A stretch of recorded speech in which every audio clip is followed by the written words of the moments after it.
ಅವ್ಯಕ್ತ ಮೊದಲಾದ ಶಬ್ದಗಳಿಂದಲೂ ಕೂಡ ಭಗವಂತನೇ ವಾಚ್ಯ ಅಂತ ಅನ್ನೋದನ್ನ ಈ ಹಿಂದೆ ಹೇಳಿದರು. ಆದರೆ ಅವ್ಯಕ್ತಾದ ಶಬ್ದಗಳಿಂದ ಭಗವಂತ ಹೇಗೆ ವಾಚ್ಯ ಅಂತ ಅನ್ನೋದನ್ನ ಈಗಿಲ್ಲಿ ತಿಳಿಸ್ತಾ ಇದ್ದಾರೆ. ಈ ಅವ್ಯಕ್ತ ಅನ್ನುವ ಶಬ್ದ ಪ್ರಧಾನ ಅನ್ನೋ ಅರ್ಥವನ್ನ ಹೇಳ್ತದೆ ರೂಢಿಯಿಂದ. ಈಗ ನಾವು ನೋಡ್ತಿರುವುದು ಪ್ರಶ್ನ, ರಾಘವೇಂದ್ರ ಸ್ವಾಮಿಗಳ ಅಣುಭಾಷ್ಯದ ವ್ಯಾಖ್ಯಾನ ಏನು ತತ್ವಮಂಜರಿ ಇದೆ ರಾಘವೇಂದ್ರ ಸ್ವಾಮಿಗಳದು, ಅದರಲ್ಲಿ 174ನೇ ಗದ್ಯ ಭಾಗ. ನಮ್ಮ ರೂಢಿಯಿಂದ ಅವ್ಯಕ್ತ ಎಂಬ ಶಬ್ದ ಪ್ರಧಾನವನ್ನು ಹೇಳ್ತದೆ. ಹಾಗೆ ರೂಢಿಯಿಂದ ಜೀವ ಎಂಬ ಶಬ್ದ ಜೀವಾತ್ಮನನ್ನ ಹೇಳ್ತದೆ. ಹೀಗೆ ರೂಢಿ ಅಂತ ಅನ್ನೋದು ಬಹಳ ಮುಖ್ಯ. ಆದ್ರಿಂದ ರೂಢಿಯಿಂದ ಇವೆಲ್ಲ ಶಬ್ದಗಳು ಭಗವಂತನನ್ನು ಬಿಟ್ಟು ಬೇರೆಯವರನ್ನೇ ಹೇಳ್ತಾ ಇರುವಾಗ ನೀವು ಯೋಗ ಮಾತ್ರವನ್ನು ಅವಲಂಬಿಸಿದ್ದೀರಲ್ಲ, ಕೇವಲ ಯೋಗವನ್ನು ಅವಲಂಬಿಸಿ ಇವೆಲ್ಲವೂ ಭಗವಂತನನ್ನು ಹೇಳ್ತಾವೆ ಅಂತ ನೀವು ಪ್ರತಿಪಾದನೆ ಮಾಡ್ಲಿಕ್ಕೆ ಹೊರಟಿದ್ದೀರಲ್ಲ, ಇದು ಹೇಗೆ ಸರಿ ಅಂತ ಒಂದು ಪ್ರಶ್ನೆ. ನಾನು ಪ್ರಧಾನಾದವು ರೂಢ ಅವ್ಯಕ್ತಾದಿ ಶಬ್ದೈ. ಅವ್ಯಕ್ತ ಮೊದಲಾದ ಶಬ್ದಗಳಿಂದ ಭಗವಂತ ಹೇಗೆ ವಾಚ್ಯ? ಯಾಕೆಂದ್ರೆ ಅವು ರೂಢವಾಗಿವೆ. ಯಾವುದರಲ್ಲಿ ರೂಢವಾಗಿವೆ ಅಂದ್ರೆ ಪ್ರಧಾನಾದವು. ಅವ್ಯಕ್ತ ಎಂಬ ಶಬ್ದ ಪ್ರಧಾನದಲ್ಲಿ ಅಂದ್ರೆ ಪ್ರಕೃತಿಯಲ್ಲಿ ರೂಢವಾಗಿದೆ. ಹಾಗೇನೆ ಜೀವ ಎಂಬ ಶಬ್ದ ಅದು ಈ ಜೀವಾತ್ಮನಲ್ಲಿ ರೂಢವಾಗಿದೆ. ಅದರಿಂದ ರೂಢಿಗೆ ಬೆಲೆ ಕೊಡಬೇಕು. ನೀವು ಯೋಗ ಮಾತ್ರದಿಂದ ಕೇವಲ ಪರಮಾತ್ಮನನ್ನೇ ಇವೆಲ್ಲ ಶಬ್ದಗಳು ಹೇಳ್ತವೆ, ಮುಖ್ಯವಾಗಿ ಪರಮ ಮುಖ್ಯ ವೃತ್ತಿಯಿಂದ ಅವನನ್ನೇ ಹೇಳ್ತವೆ ಅಂತ ಪ್ರಶ್ನೆ ಬಂದರೆ ಇತ್ಯತೋಪಿ ಈ ಪ್ರಶ್ನಕ್ಕೂ ಕೂಡ ಶಬ್ದೈರತೋನಂತಗುಣೋ ಯಚ್ಛಬ್ದ ಯೋಗ ವೃತ್ತಯ ಅನ್ನುವಂಥ ಮಾತೆ ಉತ್ತರ ಕೊಡ್ತದೆ. ಹಾಗಾದ್ರೆ ಏನು ಶಬ್ದೈಹಿ ಅಂದ್ರೆ ಶಬ್ದ ಪ್ರಮಾಣೈಹಿ. ಯಾವ ಅನೇಕ ಶಬ್ದ ಪ್ರಮಾಣಗಳಿವೆಯಲ್ಲ ಪುರಾಣದಲ್ಲಿ ಮತ್ತೆ ಬೇರೆ ಬೇರೆ ವೇದವಾಕ್ಯಗಳೆಲ್ಲ ಶಬ್ದ ಪ್ರಮಾಣಗಳೇನಿವೆ, ಆ ಶಬ್ದ ಪ್ರಮಾಣಗಳಿಗೆ ಅನುಸಾರವಾಗಿ ಇವು ಎಲ್ಲ ಶಬ್ದಗಳಿಂದಲೂ ಕೂಡ ಭಗವಂತನೇ ವಾಚ್ಯನಾಗಿದ್ದಾನೆ ಅಂತ ಅದರ ತಾತ್ಪರ್ಯ. ಅವ್ಯಕ್ತೋಕ್ಷರ ಉಚ್ಯತೆ. ಅಕ್ಷರನಾದಂತಹ ನಾಶರಹಿತನಾದಂಥ ಭಗವಂತ ಅವ್ಯಕ್ತನಾಗಿದ್ದಾನೆ ಅಂತ ಹೀಗೆ ಪ್ರಮಾಣ ಇದೆ. ಇದು ನೋಡಿ, ಇಲ್ಲಿ ಪರಮಾತ್ಮನನ್ನೇ, ನಾಶರಹಿತನಾದ ಪರಮಾತ್ಮನನ್ನೇ ಅವ್ಯಕ್ತ ಎಂಬ ಶಬ್ದದಿಂದ ಹೇಳಿರುವಂತಹ ಒಂದು ವೇದವಾಕ್ಯ ಇದು. ಮುಂದೆ ಅನೇನ ಜೀವೇನ ಆತ್ಮನ ಅನುಪ್ರವಿಷ್ಟ ಪೇಪೀಯಮಾನ ಮೋದಮಾನಸ್ತಿಷ್ಠತಿ ಅಂತಿದು ಛಾಂದೋಗ್ಯ ಉಪನಿಷತ್ತಿನ ಮಾತು ಅಂತ ನೆನಪು.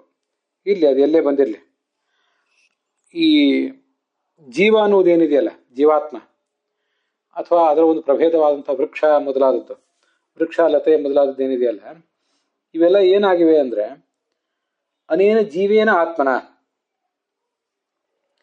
ಜೀವ ಶಬ್ದವಾಚ್ಯನಾದಂಥ ಪರಮಾತ್ಮನಿಂದ ವ್ಯಾಪ್ತವಾದಂತಹ ಪ್ರವೇಶಿಸಲ್ಪಟ್ಟಂತಹ ಈ ವೃಕ್ಷ ಏನಿದೆ ಅದು ಪೇಪೀಯಮಾನ ಮೋದಮಾನ ತಿಷ್ಠತೆ. ಅದ್ರ ಅದ್ರ ಮುಂದಿನ ವಾಕ್ಯ ನಾನು ಈಗ ಹೇಳಿದೆ ಅಷ್ಟೆ.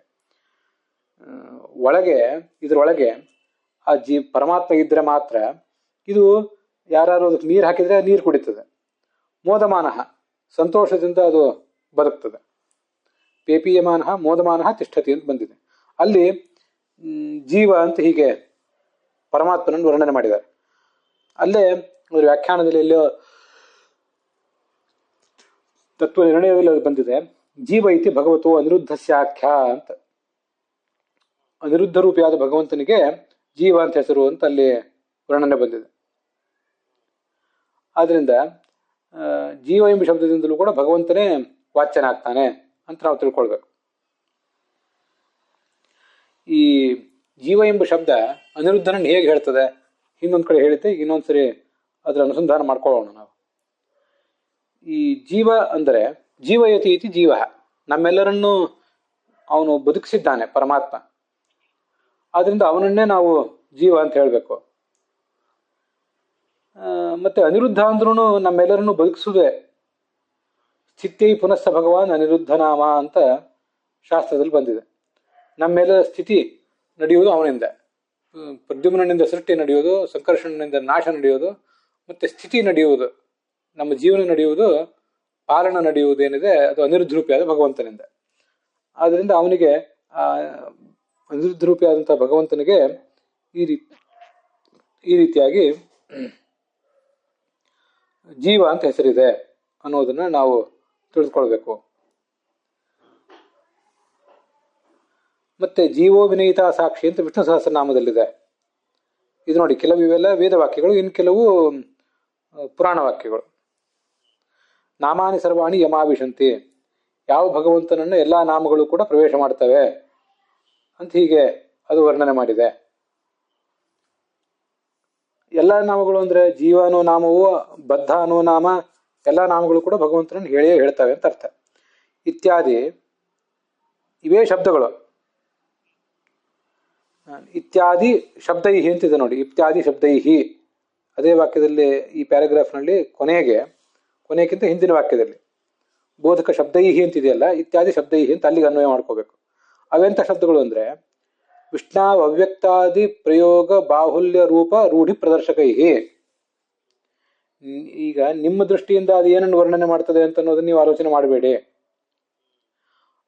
ನಿಮ್ಮದು ಅಜ್ಞಜನರ ರೂಢಿ, ಭಗವಂತನ ರೂಢಿ ಅನ್ನೋದು ಏನಿದೆ ಅಂತ ಅನ್ನೋದನ್ನ ನೀವು ಗಮನಿಸಬೇಕು ಅಂತ ತಾತ್ಪರ್ಯ. ಹಾಗಾದ್ರೆ ರೂಢಿ ಅಂದ್ರೆ ಏನು? ಪ್ರಯೋಗ ಬಾಹುಲ್ಯವೇ ರೂಢಿ. ಇದು ನಮ್ಗೆಲ್ಲರಿಗೂ ಗೊತ್ತಿದೆ. ಒಂದು ಶಬ್ದದ ಬಹುತೇಕ ಪ್ರಯೋಗ ಅದು ಎಲ್ಲಿ ಕಾಣ್ತದೆ ಅಂತ ಅನ್ನೋದನ್ನ ಗಮನಿಸಿ ಅದನ್ನೇ ನಾವು ರೂಢಿ ಅಂತ ತೀರ್ಮಾನ ಮಾಡ್ತೇವೆ. ಹಾಗಾದ್ರೆ ಪ್ರಯೋಗ ಬಾಹುಲ್ಯವೆಂಬ ರೂಢಿ ಏನಿದೆಯಲ್ಲ, ಅದು ಈ ವಿಷ್ಣು ಮೊದಲಾದ ಶಬ್ದಗಳನ್ನು ವಿಷ್ಣುವಿನಲ್ಲೇ ಇವೆಲ್ಲ ಕಂಡು ಬಂದಿವೆ. ಅವ್ಯಕ್ತ, ಜೀವ ಇತ್ಯಾದಿ ಶಬ್ದಗಳು ವಿಷ್ಣುವಿನಲ್ಲೇ ಇರೋದು ನಮಗೆ ಕಂಡು ಬಂದಿದೆ. ಅವ್ಯಕ್ತ ಮೊದಲಾದ ಶಬ್ದಗಳು ವಿಷ್ಣುವಿನಲ್ಲೇ ಇರೋದು ಕಂಡು ಬಂದಿದೆ. ಅದು ಹೇಗೆಂದ್ರೆ ಶ್ರುತಿ ಸ್ಮೃತಿ ರೂಪ ಸರ್ವ ಶಬ್ದ ವಾಚ್ಯತ್ವ ಬೋಧಕ ಶಬ್ದೈಹಿ. ಶ್ರುತಿಗಳಲ್ಲಿದೆ, ಸ್ಮೃತಿಗಳಲ್ಲಿದೆ. ಶ್ರುತಿ ಸ್ಮೃತಿಗಳಲ್ಲಿ ಕೆಲವು ಕಡೆ ಸುಮ್ಮನೆ ಎಲ್ಲ ಶಬ್ದಗಳಿಂದಲೂ ವಾಚ್ಯ, ಸರ್ವ ಶಬ್ದಗಳಿಂದ ವಾಚ್ಯ ಅಂತ ಇಷ್ಟು ಮಾತ್ರ ಬಂದಿರ್ತದೆ. ಇನ್ನು ಕೆಲವು ಕಡೆ ಒಂದೊಂದು ನಿರ್ದಿಷ್ಟ ಶಬ್ದವನ್ನು ತೋರಿಸಿ ಅದರಿಂದ ಭಗವಂತ ಹೇಗೆ ವಾಚ್ಯ ಅನ್ನೋದನ್ನು ತೋರಿಸಿರ್ತಾರೆ. ಅಂತೂ ಇವನ್ನೆಲ್ಲವನ್ನು ಅವಲಂಬಿಸಿ ನಾವು ಆ ಭಗವಂತ ಸರ್ವಶಬ್ದ ವಾಚ್ಯ ಅಂತ ನಾವು ತಿಳ್ಕೊಳ್ಬೇಕಾಗ್ತದೆ. ವಾಚ್ಯತ್ವ ಬೋಧಕ ಶಬ್ದೈಹಿ ಅವನು ವಾಚ್ಯನಾಗಿದ್ದಾನೆ. ಸರಿಯಾ? ಶಬ್ದ ಇರತವನ್ನು ತಗೊಂಡು ಈ ಎಲ್ಲ ಶಬ್ದಗಳಿಂದ ಅಂತ ಅರ್ಥ. ಮತ್ತೆ ತಮೇಯ ವೈಕಂ ಜಾನಥ ಆತ್ಮಾನಮನ್ಯಾವಾಚೋ ಮುಂಚತ